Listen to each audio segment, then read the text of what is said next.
दोस्तों, आप कैसे हैं? और हमारा चैनल बिहार जीनियस में आपका स्वागत है। और देखेंगे हम लोग यूरोपीय कंपनी का आगमन, जिसमें हम लोग पुर्तगाली के बारे में चर्चा कर चुके थे। और हम लोग को आज डच के बारे में चर्चा करना है। किसके बारे में? डच के बारे में। तो देखेंगे हम लोग। तो हमारा क्या है, तो टॉपिक है पुर्तगाल यूरोपीय कंपनियों का आगमन, यूरोपीय कंपनी का आगमन। और इसमें है, तो देखिए कल हम लोग पढ़ चुके थे पुर्तगाली के बारे में। और यहाँ पे एक चीज है कि इसमें नोट में क्या लिखा है कि नोट में जैसे कुछ कुछ किला है, जिसको जैसे फैक्ट्री वगैरह बना है, उसके बारे में देख लेते हैं। तो क्या रहा है कि प्रथम यूरोपीय पुर्तगाली किला कहाँ पे था? तो आप जानते हैं कोचीन में था। कहाँ था? तो क्वेश्चन पूछा जाएगा कि प्रथम यूरोपीय यानी पुर्तगाली किला कहाँ था? कोचीन में था। ठीक है, तो इसको देखिएगा, तो बात को समझिएगा।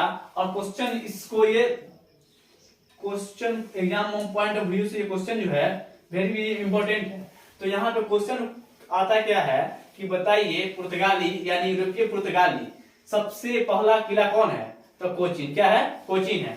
फिर पूछेगा कि चिनसुरा और गुस्तावास, क्या चिनसुरा और गुस्तावास फोर्ट कहाँ पे है? तो और किसने बनवाया? तो ये पड़ता है आपको कहाँ पे? तो पश्चिम बंगाल में पड़ता है। और ये डच ने बनवाया था। किसने बनवाया था? डचों ने। ठीक है, तो क्वेश्चन पूछेगा कि चिनसुरा गुस्तावास फोर्ट किसने बनवाया? तो डच ने बनवाया। किसने बनवाया? डच ने बनवाया। अब पढ़ रहा है कि कलकत्ता में जो है फोर्ट विलियम ये था। क्या बोलता है? फोर्ट विलियम है। और ये किसने बनवाया? तो ब्रिटिश ने। किसने? ब्रिटिश ने। तो क्वेश्चन पूछा जाएगा कि फोर्ट विलियम कहाँ पे है? तो कोलकाता में। किसने इसका निर्माण करवाया? तो ब्रिटिश काल में इसका निर्माण हुआ। ठीक है, अब यहाँ पे है मद्रास में। देखिए मद्रास में है फोर्ट सेंट जॉर्ज। तो क्वेश्चन पूछेगा कि फोर्ट सेंट जॉर्ज कहाँ पे है? तो फोर्ट सेंट जॉर्ज जो है ये आपका मद्रास में है। कहाँ पे? मद्रास में। और ये भी जो है ये ब्रिटिश काल में बना है। याद रखिएगा, ये आपका फोर्ट विलियम जो है ये भी ब्रिटिश काल में बना है। और ये आपका फोर्ट सेंट जॉर्ज जो है ये भी आपका ब्रिटिश काल में ही बना है। ठीक है, तो इसको देखिएगा। अब पढ़ रहा है कि पांडिचेरी में भी, यानी पांडिचेरी में भी अब जानते हैं कि इसका नाम पुदुचेरी हो गया है। तो पांडिचेरी है जो कह रहा है फोर्ट लुई। कौन? फोर्ट लुई ये फ्रेंच ने बनवाया था। तो पूछेगा कि पांडिचेरी में जो कौन? तो फोर्ट लुई जो किला है इसको किसने बनाया? तो इसको फ्रेंच यानी फ्रांसीसी ने बनाया। किसने बनाया था?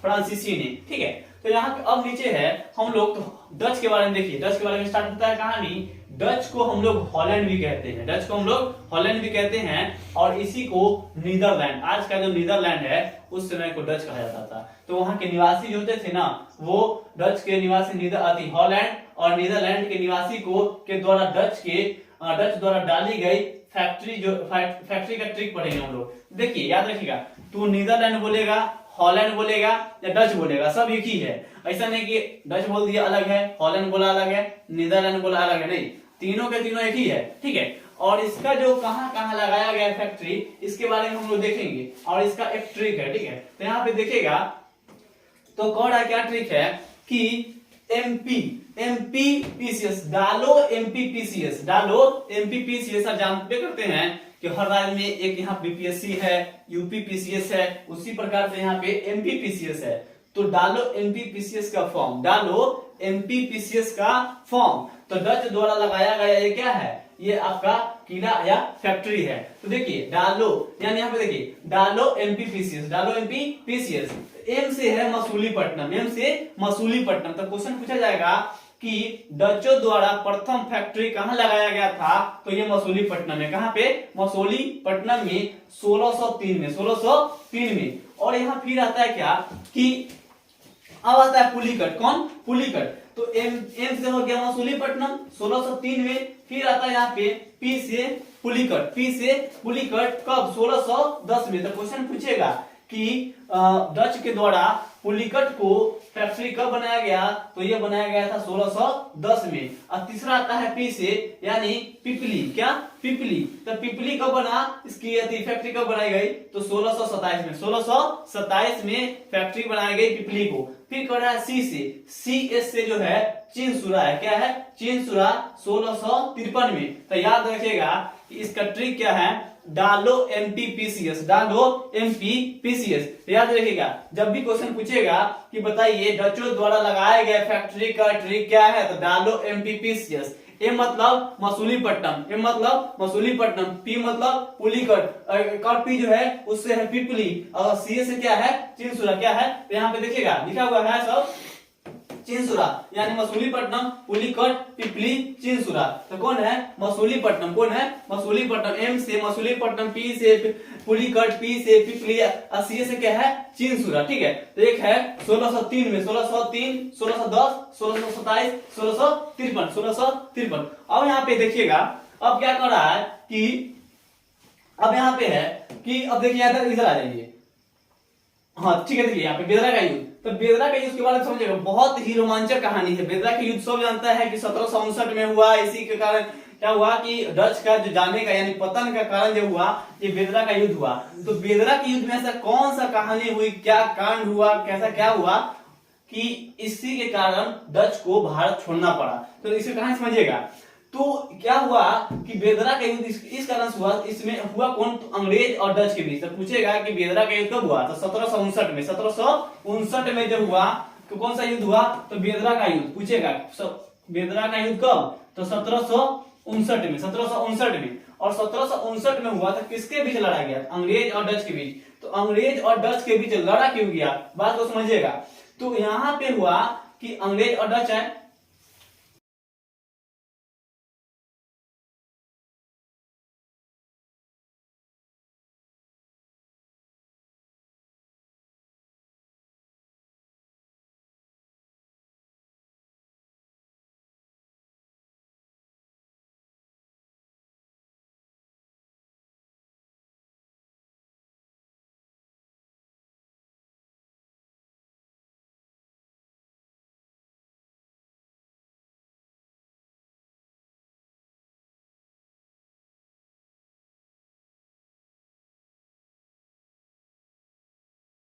अंग्रेज सोचा कि हमको इंडोनेशिया से बता रहा था कि देखिए बेदरा के युद्ध में, बेदरा के युद्ध हुआ क्यों, कब हुआ, कैसे हुआ, किसके बीच लड़ा गया, तो इसके बारे में देखिए। तो बेदरा के युद्ध के बारे में हम लोग देखे थे कि 1759 में हुआ, अंग्रेज और डच के द्वारा, अंग्रेज और डच के बीच में बेदरा का युद्ध हुआ। और बेदरा का युद्ध के कारण ही डच को भारत से जाना पड़ा, भारत से इसको डच को जाना पड़ा। तो देखिए अब बेदरा का युद्ध समझिए कि बेदरा के युद्ध में हुआ क्या था। देखिए तो अंग्रेज जो थे उस समय, अंग्रेज का शासन जो था इंडोनेशिया में था। कहां पे, इंडोनेशिया, बात समझिएगा, इंडोनेशिया में थे। ऐसे कि ये अंग्रेज जो थे भारत में भी थे, अंग्रेज जो थे भारत में भी थे, बट इनका जो व्यापार चल रहा था ज्यादातर इंडोनेशिया से। कहां से, इंडोनेशिया से। और डच जो थे कहां से, इंडिया से, डच का इंडिया से। तो डच जो थे इनका मसाला, डच जो था इंडिया का मसाला पसंद न करके इंडोनेशिया का मसाला इसको ज्यादा व्यापार यहाँ पसंद था। और अंग्रेज को जो था इंडोनेशिया के न पसंद होके इंडिया के था। तो ये क्या किया, से दोनों में क्या हुआ कि बात हुआ। अब इसमें दोनों में बात होने के बाद सोचा कि हम जाते हैं यहाँ पे और हम जाते हैं यहाँ पे। तो डच और अंग्रेज दोनों जगह क्या ये एक्सचेंज मतलब बदला बदली कर लिए। ये चल गया इंडिया, कौन, अंग्रेज चल गया इंडिया, और डच आ गया कहाँ पे, इंडोनेशिया में। डच आ गया इंडोनेशिया में, क्योंकि दोनों को इसका व्यापार यहाँ पसंद आता था, इसको व्यापार यहाँ पसंद आता था। तो यहाँ पर जाने के बाद क्या हुआ कि जब यहाँ पे दोनों आए तो दोनों कुछ दिन तक रहे, जब यहाँ रहने के बाद व्यापार शुरू किए। तो व्यापार शुरू होने के बाद क्या हुआ कि जब बेदरा का युद्ध हुआ, तो बेदरा का युद्ध जब यहाँ पे आए तो अंग्रेज था क्या, अंग्रेज था लालची। अंग्रेज देखिए, अंग्रेज आता है शुरू में, जैसे हम लोग पढ़े हैं किसके, मराठा के बारे में। तो मराठा को सबसे पहले वो जो तोप कोई दिया था तो अंग्रेज ही दिया था। जब भी देखते हैं कि हम कमजोर पड़ रहे हैं तो जरूर अपना दिमाग लगाता है। तो इसमें खुरपाती दिमाग क्या लगाया कि इंडोनेशिया को पहले बदल दिया, इंडिया चला गया। इंडिया जो था इसमें क्या था, भास्ट देश है। अब यहाँ पे ये अपना राज्य सब जमा लिया। फिर उसके बाद ये लालच भरा क्या हुआ कि फिर ये पहुंचा कहाँ, इंडोनेशिया में। कहाँ पे, इंडोनेशिया में। और इंडोनेशिया में जब पहुंचा जैसे ही, तब फिर जाके ये युद्ध हुआ। कौन सा, बेदरा का युद्ध। तो बेदरा का ऐसा था, ये आपको अंग्रेज और डच जो ये 1759 की कहानी है। बेदरा का युद्ध हुआ ये 1759 में, और अंग्रेज जो है अपना कंपनी कब बनाए थे, 1600 में बना लिए थे। और डच कब, 1602 में ही। ये दोनों का कंपनी बहुत नजदीक में ही बना हुआ था। लेकिन ये 1759 में जो हुआ, ये इंडोनेशिया और इंडिया वाला था, दोनों एक दूसरे पर था। ये इंडोनेशिया में भी था, इंडिया में था, ये भी इंडिया में था, ये भी इंडोनेशिया में था। लेकिन ये व्यापार के कारण क्या हुआ, एक्सचेंज किया। एक्सचेंज होने के बाद यहाँ पे जो आया अंग्रेज हुआ पावरफुल, इंडिया से ये गया, इंडोनेशिया यहाँ पे ये हो गया कमजोर, और यहाँ से ये आया, ये हो गया स्ट्रॉन्ग। अब यहाँ पे ये मजबूत होने के कारण जब आया तो वहां से देखा कि भाई अब यहाँ पे क्या किया जाए कि अब इससे इंडोनेशिया को भी छीन लिया जाए, इंडोनेशिया को भी छीन लिया जाए। और इंडोनेशिया को छीनने के बाद, इंडोनेशिया को छीनने के बाद क्या हुआ कि इंडोनेशिया को छीनने के बाद क्या हुआ कि अब यहाँ पे एक युद्ध होता है बेदरा का युद्ध। यही बेदरा का युद्ध हुआ ना किसके बीच, अंग्रेज और डच के बीच। किसके बीच, अंग्रेज और डच के बीच। देखिए अब यहाँ पे कह रहा है कि जिस प्रकार से हमारे देश को आजाद कब हुआ, 1947 में, किससे, अंग्रेज से, उसी प्रकार इंडोनेशिया भी डच से कब आजाद हुआ है, याद रखिएगा 1950 में। बहुत विवेक क्वेश्चन है, याद रखिएगा। क्वेश्चन पूछा जाएगा कि जिस प्रकार हमारा देश 1947 में अंग्रेज से आजाद हुआ, उसी प्रकार इंडोनेशिया जो है डच से कब आजाद हुआ, ये हुआ 1950 में। और यही बेदरा का युद्ध के कारण ही है कि इंडोनेशिया चला आया और ये इंडिया चला गया। ये नहीं माना तो ये मसाला के व्यापार के कारण ये युद्ध हुआ, युद्ध होने के बाद ये अपना इंडोनेशिया आ गया, ये कहाँ चला गया, इंडिया चला गया बेदरा युद्ध के कारण। तो ये भारत में इसका शासन चला गया अंग्रेज को, और ये आ गया कहाँ, इंडोनेशिया में। तो इसीलिए अंग्रेज से मतलब हमारा इंडिया से पहले यानी भारत से पहले जो है, भारत पहले आजाद हो गया 1947 में, और उसके बाद इंडोनेशिया जो है डच से कब आजाद हुआ। तो क्वेश्चन आएगा कि इंडोनेशिया की आजादी कब मिली, तो 1950 में। 1950 में किससे के द्वारा, तो डचों के द्वारा। किसके द्वारा, डचों से आपको इंडोनेशिया की आजादी मिली 1950 में, 1950 में, और अंग्रेजों से 1947 में। ठीक है, तो यहाँ पे अब देखिए अब कह रहा है कि भारतीय कपड़ों का निर्यात, तो भारतीय कपड़ों का निर्यात को वस्तु बनाने का श्रेय डचों को जाता है। तो क्वेश्चन यहाँ से पूछा जाएगा कि भारतीय कपड़ों का निर्यात को वस्तु बनाने में श्रेय किसको जाता है, तो डच को जाता है। किसको जाता है, डच को जाता है। फिर कह रहा है डच की अधिक रुचि भारत में न होकर इंडोनेशिया के मसालों व्यापार में थी। अभी जस्ट बोले ना ये कहानी, यहाँ पे वही है। ये यहाँ पे जो ये युद्ध होने का रीजन हुआ कि डच को इंडिया के मसाला न पसंद आकर ये इंडोनेशिया को पसंद करता था, और ठीक है, और ये अंग्रेज ये यहाँ जाना होता था। ये जो चाहता था ना, इसको हमेशा मौका मिलते गया, इसीलिए इंडिया पर इतना राज किया है। अंग्रेज चाहा कि हम यहाँ इंडिया में जाएं, और डच को पसंद ही नहीं था इसका मसाला, यहाँ का व्यापार, ये चाहता था हम इंडोनेशिया आ जाए। तो इंडोनेशिया आ गया और ये भारत चला गया। वही बात यहाँ कह रहा है कि डचों को अधिक रुचि भारत में न होकर इंडोनेशिया के मसालों व्यापार में थी। इसके पतन का मुख्य कारण जो बना इंडोनेशिया के मसाले का आइलैंड। देखिए याद रखिएगा, हम बात बोले हैं, ध्यान समझिएगा कि ये कोई झगड़ा लड़ाई नहीं है। इसका मुख्य पतन जो हुआ डच का, वो इंडोनेशिया में गया, और मसाला का जो लालच हो गया कि भारत के मसाला से ज्यादा अच्छा है इंडोनेशिया का मसाला, और यही मसाला के कारण इसका पतन का कारण बन गया, किसका, डच का। और इसी में हो गया बेदरा का युद्ध। कौन हो गया, बेदरा का युद्ध, याद रखिएगा। अब क्वेश्चन यहाँ पे आता है क्या कि इंडोनेशिया को ना मसालों का आइलैंड कहते हैं। इंडोनेशिया को क्या कहते हैं, मसालों का आइलैंड। इंडोनेशिया को क्वेश्चन पूछेगा कि मसालों का द्वीप किसे कहा जाता है, तो इंडोनेशिया को, मसालों का द्वीप इंडोनेशिया को कहा जाता है। बड़ा इंपॉर्टेंट क्वेश्चन है, और ये याद रखिएगा कि क्वेश्चन पूछेगा कि इंडोनेशिया को मसालों का आइलैंड कहा जाता है, किसको, इंडोनेशिया को। अब मैं कह रहा है यहाँ पे देखिएगा, तो ब्रिटिश ईस्ट इंडिया कंपनी के बारे में थोड़ा सा देख लीजिएगा। कि पुर्तगाल आ गए, डच भैया खत्म हो गए, उसके बाद आ गया आपका British east India company, BEIC। और दोस्तों ये वीडियो आपको पसंद आ रहा है तो हमारा चैनल बिहार जीनियस क्लासेस को लाइक, शेयर एंड सब्सक्राइब जरूर कीजिए, ठीक है, क्योंकि आपके लिए बहुत ही मेहनत किया जा रहा है। और ये वीडियो जो है और ये नोट्स जो है, ये बिहार पुलिस, SSC GD और आने जो देखे हैं लगभग 60,000 कुछ पोस्ट आए हैं यूपी पुलिस के, और लगभग 5,000 के आसपास आए हैं झारखंड पुलिस के। इसके लिए VVI हो रहा है, ये आपके लिए सीरीज चलाया जा रहा है। आप इससे जुड़े और आप इसका लाभ अधिक से अधिक उठाएं, और दोस्तों में शेयर जितना से जितना है सर बढ़ाइए। अब यहाँ पे कह रहा है कि ब्रिटिश ईस्ट इंडिया कंपनी के बारे में देखिएगा। तो ब्रिटिश ईस्ट इंडिया कंपनी में क्या है कि इसकी स्थापना जो हुआ था कब, 1600 में। ब्रिटिश ईस्ट इंडिया कंपनी की स्थापना कब हुआ? 1600 में। अब यहाँ पढ़ा है आखिर उस समय जो थी उस समय रानी कौन थी? तो एलिजा प्रथम। कौन? तो याद रखिएगा, क्वेश्चन पूछेगा कि स्थापना जब हुआ ब्रिटिश ईस्ट इंडिया कंपनी के, इसका फुल फॉर्म याद रखिएगा, इसका फुल फॉर्म होता है British east India company, BEIC, BEIC, ठीक है, याद रखिए BEIC का फुल फॉर्म होता है ब्रिटिश ईस्ट इंडिया कंपनी। इसकी स्थापना होती है 1600 में, इसका स्थापना 1600 में। फिर क्वेश्चन पूछेगा कि उस समय रानी कौन था? एलिजाबेथ। कौन था? एलिजाबेथ। पूछे क्वेश्चन कि बताइए कि ब्रिटिश ईस्ट इंडिया कंपनी की जब स्थापना हो रही थी तो उस समय रानी कौन था? तो उस समय रानी था एलिजाबेथ। कौन थी? रानी एलिजाबेथ। अब क्वेश्चन आ रहा है कि प्रारंभ में 15 वर्षों के लिए ये कंपनी को एक अधिकार प्राप्त हुआ। क्या हुआ? अधिकार प्राप्त हुआ। याद रखिएगा, देखिए 15 वर्ष के लिए दिया गया, ये 15 वर्ष के लिए अधिकार दिया गया। फिर कह रहा है ये यहाँ पे का एक अधिकार प्राप्त हुआ, का एक अधिकार प्राप्त हुआ, ठीक है, याद रखिएगा यहाँ पे एक अधिकार प्राप्त हुआ। अब बात को समझिएगा, थोड़ा समझाते हैं। एक अधिकार समझिएगा क्या होता है, कल भी समझाते हैं, समझा देते हैं फिर से।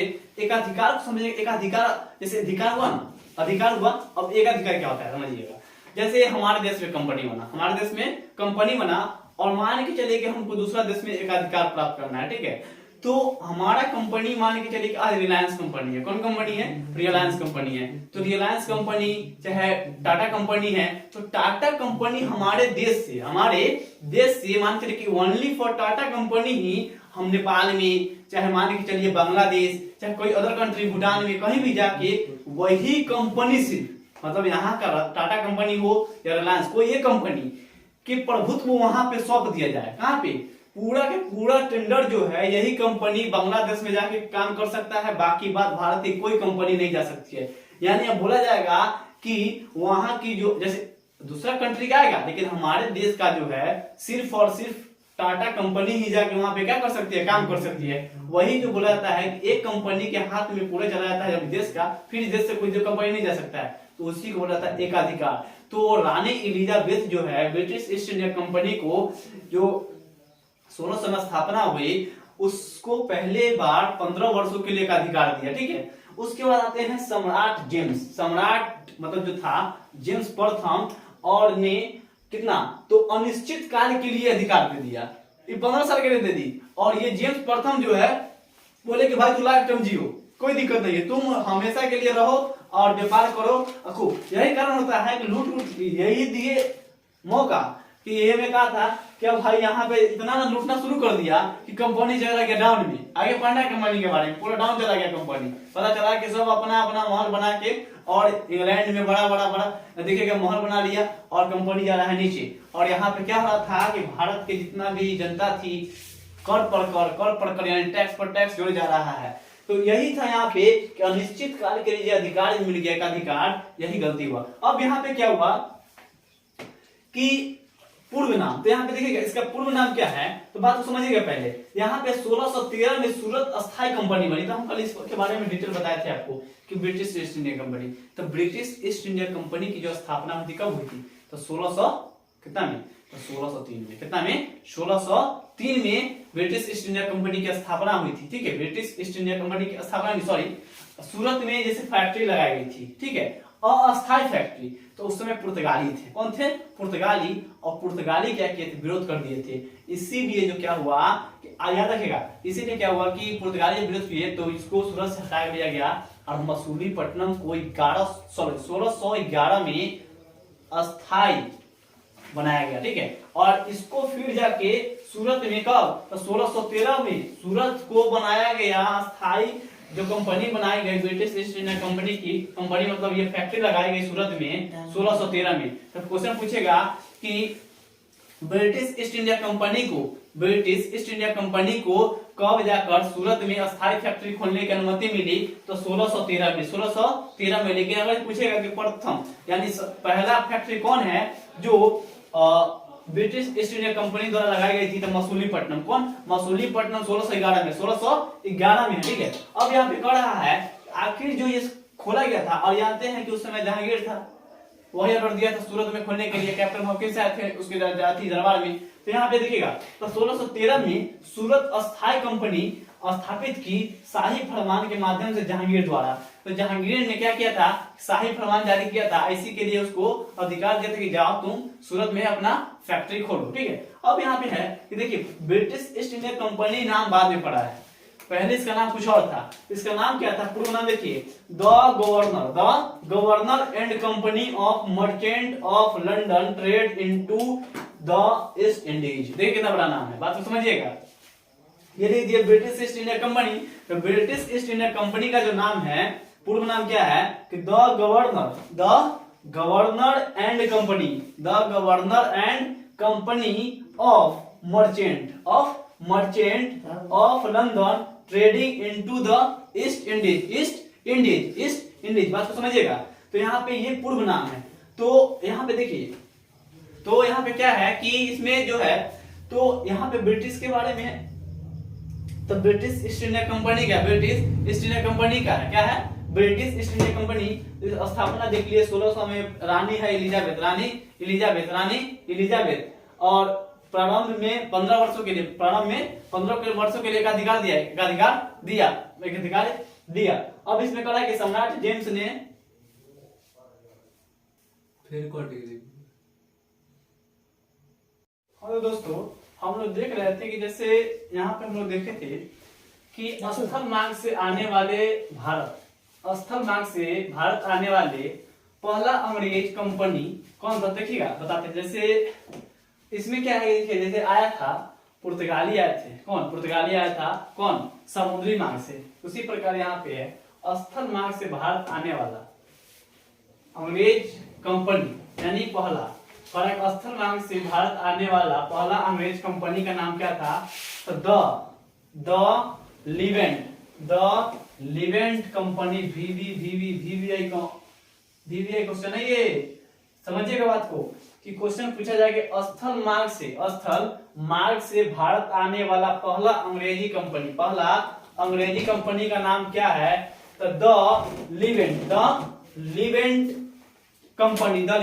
क्वेश्चन पूछेगा कि अंग्रेज यानी स्थल मार्ग से भारत आने वाले पहला अंग्रेजी कंपनी का नाम क्या था, तो द लिवेंट कंपनी कब भारत आई, तो 1553 में भारत आया। क्वेश्चन पूछा जाएगा कि स्थल मार्ग से भारत आने वाली पहली कंपनी का नाम क्या था, तो द लिवेंट कंपनी 1553 में भारत आया। और कह रहा है कि 1688 में इंग्लैंड की क्रांति हुई। तो पूछिएगा कि इंग्लैंड की क्रांति कब हुई, तो 1688 में हुई। 1688 में इंग्लैंड की क्रांति हुई, और जिससे वहां पर संसदीय सत्ता की स्थापना हुई। तो याद रखिएगा, क्वेश्चन बड़ा इंपॉर्टेंट है, पूछेगा कि इंग्लैंड में संसदीय सत्ता की स्थापना कब हुई।